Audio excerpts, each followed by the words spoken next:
On July 7th, 2014, surf and nature filmmaker Sonny Miller posted what would be his last message to the world. The caption read, "I get by with little help from my friends. Live to love to live to love. Hope to see you all real soon." He would pass away the next day from a heart attack. Sonny was just 54 when he left his friends and family.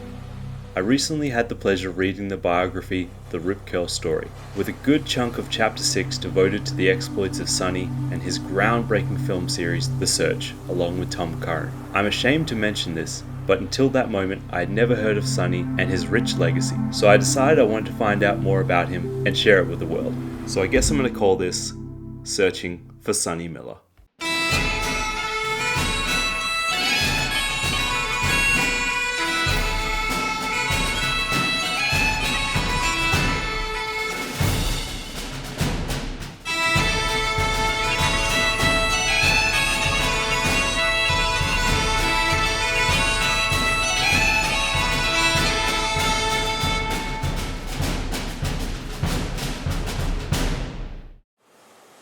Since we have started in a pretty bleak place, it might be a good idea to go back to the beginning. This is Sonny Miller reporting live from Dana Point, California for Surfer Magazine. Harold Miller was born on July 18, 1960 in San Jose, California. Nicknamed Sonny by his father for his ever-sunny disposition, he was drawn early to the ocean and surf culture. As a teenager, he moved to the Southern California coast, where his love for surfing and photography merged. Self-taught and fiercely passionate, he began shooting surfers from the shore before paddling out with a waterproof housing, eventually becoming one of the first to master capturing action from inside the barrel. Sonny had this to say about choosing to pick up the camera. Actually, I started photography because I was an athlete and I saw the light that if you're a cameraman, you're always going to have a chance to be working. People ask me what I do for a living. I tell them that I'm a highly paid television personality appearing on national TV, and that the tools of my trade are my surfboard, wetsuit, shorts, and thongs, and that I travel on business a good part of the year. Then they ask me, where can they send their resume? Sonny Miller's professional career came from a blend of grit, talent, and impeccable timing. He started out snapping stills for surf magazines in the 80s, gradually carving out a name for himself with his keen eye and relentless drive.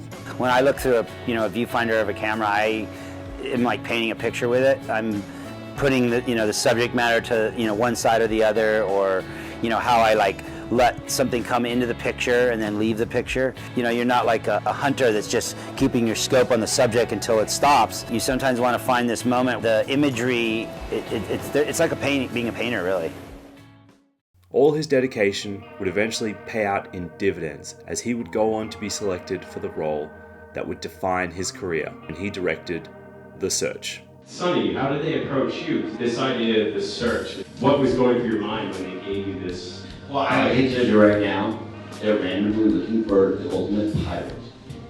They found it. The Search films were Sonny's defining contribution to surf cinema, a series that reimagined what surf movies could be. Created in partnership with RIPCURL clothing during the 1990s, The Search followed elite surfers as they traveled to remote, often untouched corners of the globe in pursuit of the perfect wave. Once we get on the boat, we'll be all right. 10 people. Tickets, they're buying the tickets. 10 persons. We're not going to make the flight. This is the last surfboard. Announcement to make, all the bags are on. Oh, good. All the people are. Yay. But these weren't just surf highlight reels. Sonny brought a filmmaking eye and a storyteller's heart, capturing not only epic rides, but also the culture, landscape, and quiet moments between swells. He used 16mm film, and immersive water shots gave the series a timeless, almost dreamlike quality. The Search was more than a surf trip. It was a visual meditation on freedom, discovery, and the soulful connection between surfer and sea. And it helped set a new standard for surf filmmaking. Leading up to the Search films, the best a surfer could hope for was to get a good score at a sponsored competition. It was a huge risk RIPCURL took putting resource behind Tom Curren and Sonny to make this project, but it paid off in spades. The film series culminated with 1996's Searching for Tom Curren.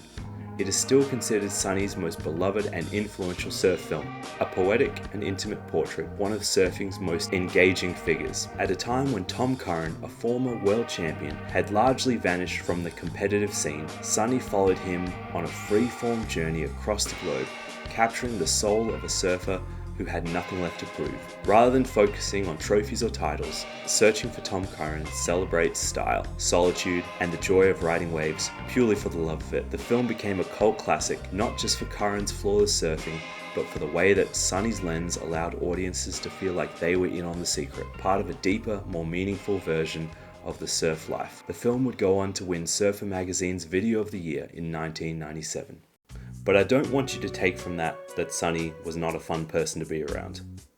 Every surfer dreams of traveling to exotic places, islands where perfect waves peel over tropical reefs. But no one ever stops to consider the misadventures, storms, shipwrecks, and sharks. When the wanderlust gets in your blood, however, there's just no stopping you. Sonny was more than just a filmmaker. He was a life force behind the lens, known affectionately as Captain Fun. We're on our way to port, last supper. I can't believe I'm on a boat. I'm on a boat. Whether he was choosing the perfect wave in a far-flung corner of the world, or just goofing off with friends between shots, Sonny brought an infectious joy to everything he did.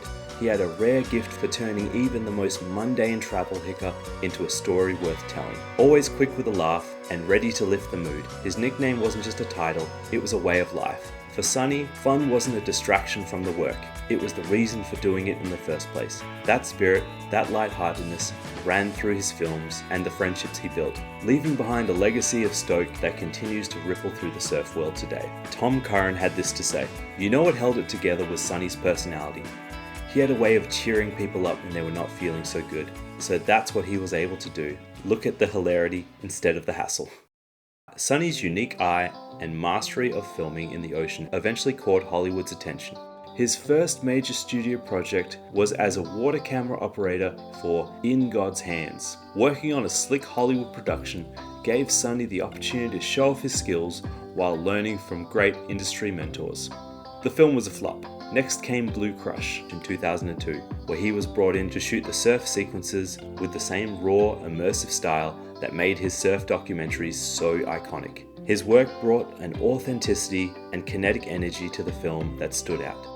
He contributed surf footage to Lords of Dogtown in 2005, capturing gritty, sun-soaked vibe of the Southern California skate and surf culture. Sonny even found his way into the James Bond film Die Another Day, helping film high-octane surfing sequences in the opening scene. It's not so much about putting yourself in a bad situation, it's more about using the camera to make it look like you're in a more serious position. Looking at the storyboards, I see like a wish list of images that they want to take place, and I think us as cameramen just need to use our instincts to do what we already know how to do and think of those images that have to be created from it. In each case, he brought the soul of surf cinematography to big budget storytelling, proving that his talents could transcend the surf world without ever losing their roots. Sonny remained deeply immersed in the world of surf filmmaking, continuing to contribute his expertise to both independent surf projects and major Hollywood productions. His final film project was The Ride, a Hollywood surf movie directed by Helen Hunt. She had the following to say: "He'd get back on the jet ski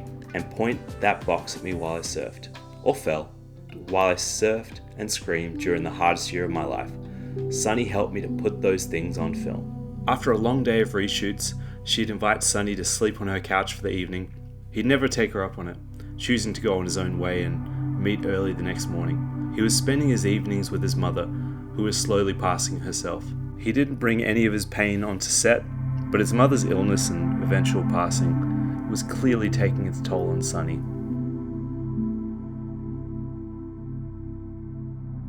Sonny helped the film Ride get all the shots it needed to be able to wrap. As the film wrapped, Sonny's mother would pass. And 6 days later, Sonny would also pass.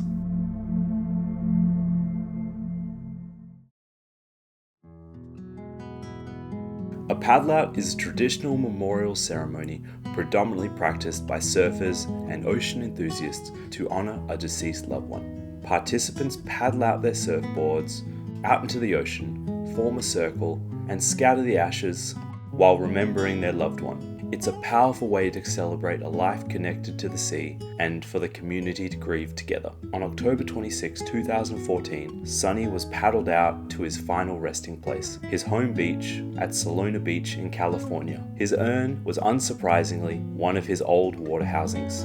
As surfing royalty gathered to say goodbye to their friend, it seemed that Sonny's spirit was in the air. Surf filmmaker Mike Prickett commenting that it's just like Sonny to make sure that everyone got fully stressed out there, commenting on the 5-foot waves that lay in front of all who came. As Sonny's ashes were set free, everyone did their part, throwing flowers and splashing the waves. It was a beautiful way to let their friend go. But some say that Sonny wasn't done. At the moment of celebration, while spirits were high, a bird decided to join the celebration. It flew around the party and waited and watched before flying away. Several attendees agree that that was Sonny looking down. It was a reminder that Sonny would always be with them, just in a different situation. One of the people that celebrated Sonny that day was filmmaker Derek Hoffman.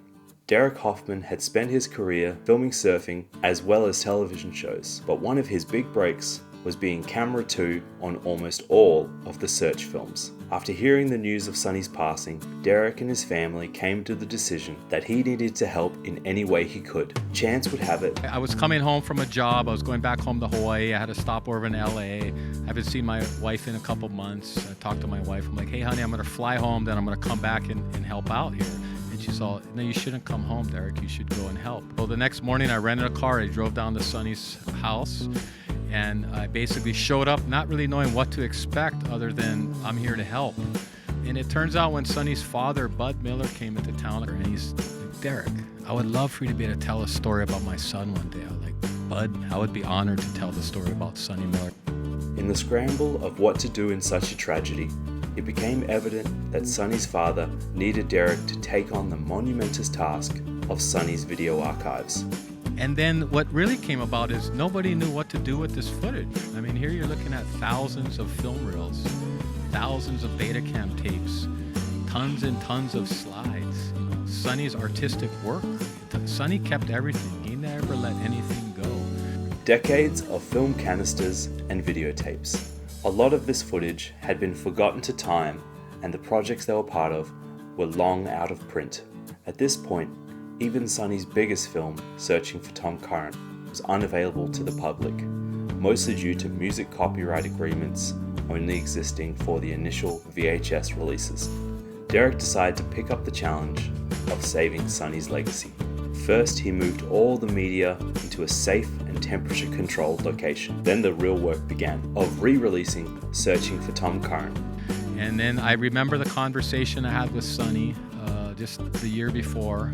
He's like, Hoffman, I got to release Searching for Tom Curren on the digital. I go, yeah, you do, brother. That's one of the best films ever. There had been a re-release of the Search films in the early 2000s on a DVD box set that had been a disaster. The films were a straight copy of the square VHS visions with occasional tracking issues for good measure. But it was the music clearance that had taken these films off the shelves and out of public consciousness.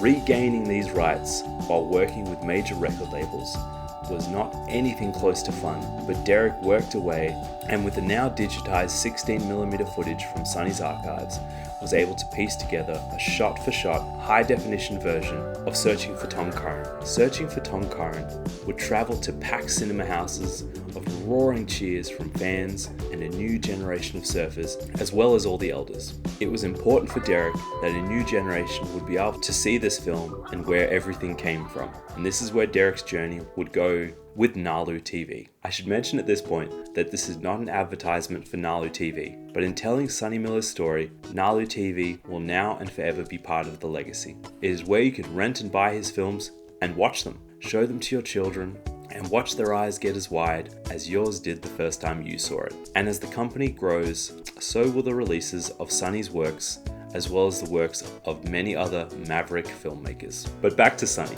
I mentioned at the beginning of this film that I was truly drawn to his life story, because even though his life was cut short, he truly used the time he had to have some wonderful adventures, and most importantly, make some great friends. He also was the encourager. He knew how to get the best out of people, and everybody he met felt like they were his best friend. Seeing stories like this make me not want to take my time for granted. They remind me to pick myself up and go on that adventure, to conquer the world and be the friend the world needs. And I hope this video encourages you to do the same. But I shouldn't talk so much. It's time to get back to living.